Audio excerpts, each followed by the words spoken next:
Hey guys, what's going on? It's Ben here. I am back again today doing another video. Subject of today's video is going to be on movies this time, and I'm going to be breaking down my top 10 favorite Leonardo DiCaprio movies. Clarification I want to make right off the bat is this is not Leonardo DiCaprio's top 10 performances necessarily, because I think that is technically a different list. This is the top 10 movies that Leonardo DiCaprio is in as a whole. So what I mean by that is Leonardo DiCaprio can be in it, give a decent performance, but the movie as a whole can be amazing, and then that would make it number one. Whereas like Leonardo DiCaprio could give a great performance in a terrible movie, and that movie would not make the list because the movie as a whole isn't very good.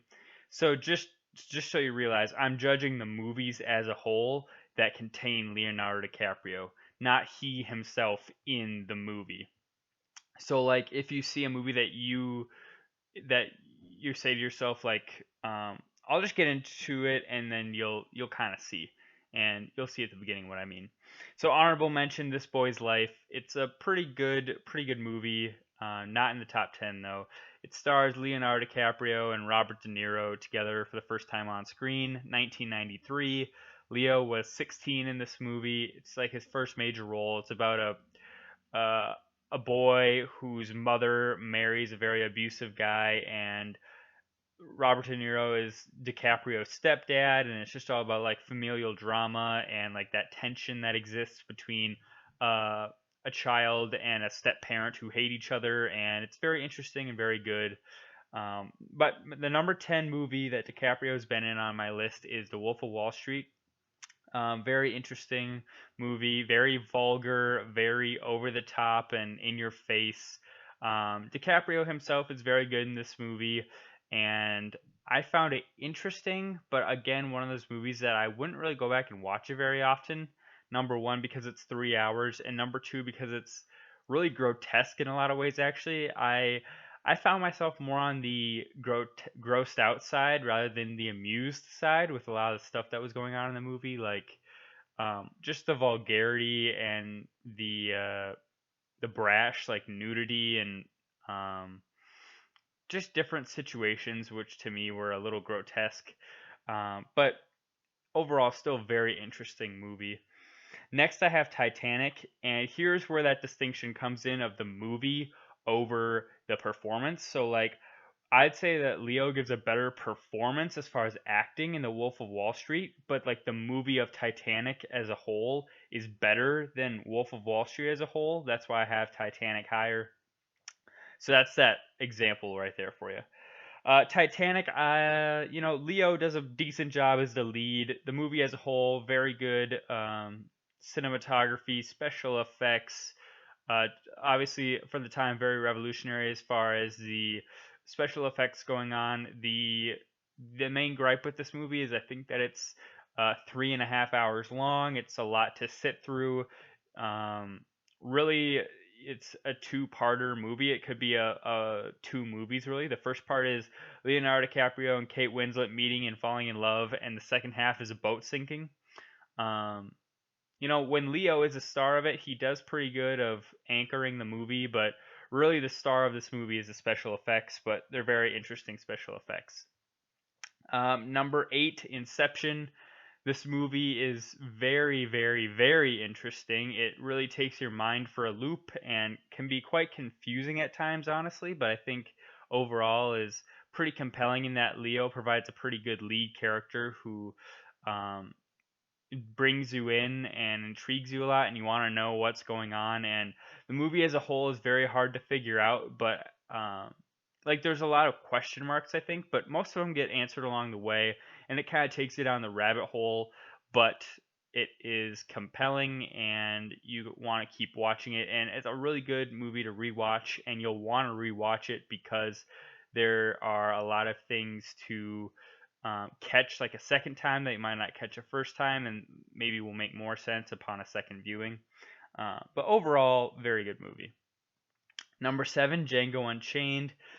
Another long one. Leo's been in a lot of long movies. This one again is I think a little bit under 3 hours. Leo does something interesting in this movie in that he does something he very rarely does, which is play a supporting role. In this movie, he is, I think, only in like 40 minutes of the nearly 3 hour movie, maybe a little bit more, but right around there, like only in about a third of the movie, if not less. He gets to play the villain, which is pretty fun. He really actually, I'm gonna say he hams it up, but not in a bad way, like in a good way. And he really digs into this character. Maybe campy is a better word. He has a lot of fun with it and really enjoys being a villain because I think normally he's kind of painted in like the hero or like anti-hero light in most of his movies. So seeing him as just a straight up villain is it's kind of a fun change. And the movie overall is a fun adventure movie with a lot of violence. So I like I guess I don't like adventure like action movies, but I like violent movies like mob movies or westerns. So I liked this movie quite a bit. Let's see here. Number six, I have The Aviator. I really like The Aviator. The only thing I don't like is the 3 hour runtime, but everything else about it I really enjoy. For a 3 hour long movie, it goes by really fast, and I found learning about Howard Hughes' life and aviation and the movie industry pretty fun. And Leo gives, in my opinion, The Aviator is the best performance of Leo's career. And so obviously I'm not doing this list just based on the role. I'm doing it on the movie as a whole. So because if I was just doing it on the roles, it would be number one. But based on the movie as a whole, it's number six. Yeah, Kate Blanchett gives a great performance as well, playing Katharine Hepburn. Really star-studded cast. You've got besides those two, you got John C. Riley, Gwen Stefani, I believe Kate Beckinsale as well, and then Jude Law, Adam Scott, lots of big names in this. Alan Alda. Yeah, I think a cast who brings it in. Everybody's in this movie has varying amounts of screen time. Like, let's say Gwen Stefani, I think is only in like a couple scenes, but she gives a pretty good performance for a non-actor. John C. Riley's like dynamite in this supporting role that could easily have been like a very forgettable role, but I think when you think of this movie, he's definitely like the third biggest character you think of right away, in my opinion. Alan Alda, again, another guy who has like 20 minutes of screen time but really brings it. So yeah, I think Scorsese got the most out of his actors in this movie, and a really good acting movie and really interesting story as a whole. Let's see here, our top five. The next one I have is Catch Me If You Can, starring Tom Hanks and Leo. It's about Frank Abagnale Jr., who is a notorious forger in U.S. history, forged a lot of checks and other documents, and he was on the run from the FBI for a long time. And he faked being a doctor at points in his life. He faked being a pilot. He was able to evade the clutches of the FBI for a long time. It's a true story, so I'm not spoiling anything by letting you know that he eventually did get caught, but it's just about the epic chase that this guy's life was. And as a whole, very, again, I know I'm probably using this word way too much, but very intriguing and interesting. Um, and this story that really is compelling in that although DiCaprio is kind of by default like the villain in this movie, in that he's the one breaking the law and technically doing all the bad things, but somehow they paint it in a way that he kind of feels like the hero, and Tom Hanks, who is the government FBI agent, kind of feels like the villain because he's spoiling DiCaprio's dreams in a lot of ways. But it's a movie that's weird in that like the character who's morally good actually kind of feels like the bad guy for some reason, and the guy who's morally bankrupt feels like the good guy for some reason. So you can really relate to both leads quite a bit, which I think is a good quality of a movie.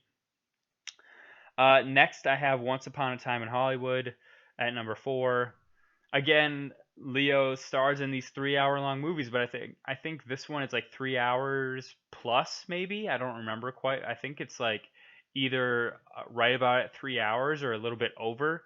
But I think Leo gives one of his more interesting performances in that uh, he kind of plays somebody who he can't really relate to in real life, because what his character is basically a washed up TV actor, and Leonardo DiCaprio's career is defined by being like an A-list movie actor, which is basically in the acting world, it would be like very, very polar opposite of like a washed up TV actor would be an A-list movie star.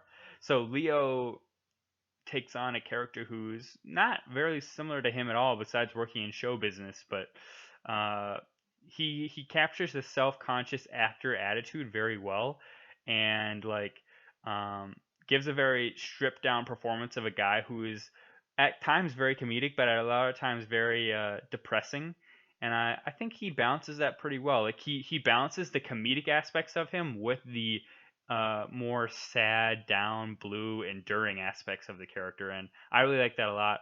Movie as a whole, interesting plot. Some people hate this movie. I enjoyed it quite a bit, um, because I'm into the movie industry and learning how things work and learning how um, things go on behind the scenes. I find that interesting. And then also just I really like the acting in this movie between him and Brad Pitt. I think they each give some of their best recent performances. I would say, as far as just performances go, this is like a top five Leo performance. Maybe that's an unpopular opinion. I don't know, but I really enjoyed it. Number three, I have Shutter Island. I think this is a phenomenal movie. It's a very underrated Scorsese movie. He did direct this movie, and not many people remember that. But Leo, it's just such a tight story and such a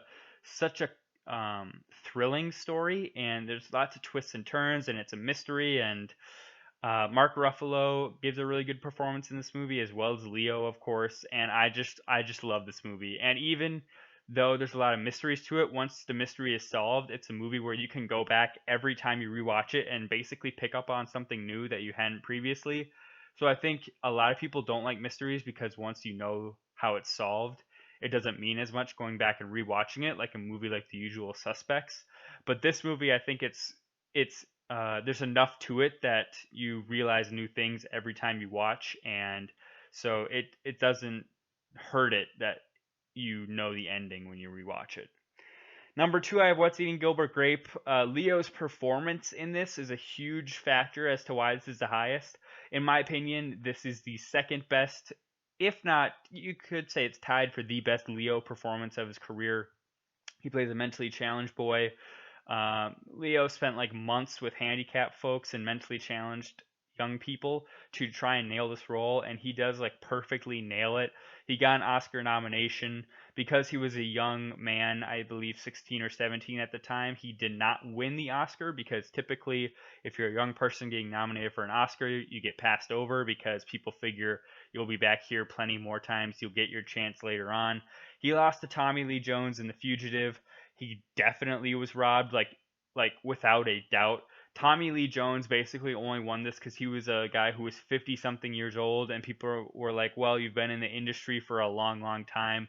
It's your time to get your roses and get your due. So they gave him the award. But really, this was Leo's award hands down. And because it was his first time and people didn't really know who he was, he got looked over for it, which is a shame, but it's just how the Oscars work.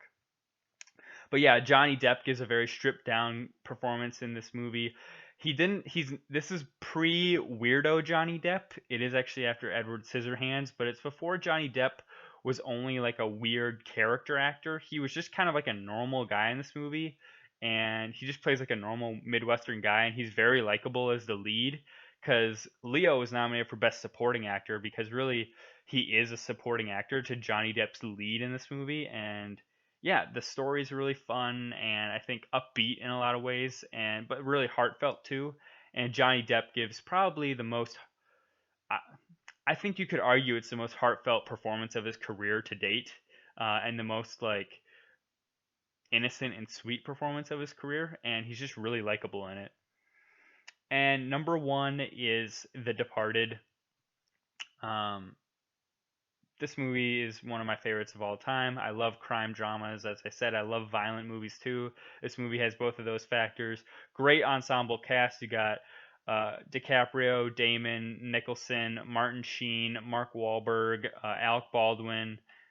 Some great, great actors in it. And story, very interesting as well. It's actually a remake of a Korean film, which is called I think it's called like the Inside Man or something like that, or I may be wrong. Um, but look it up. If you look up the movie, you'll find out the name of the movie that it's based on.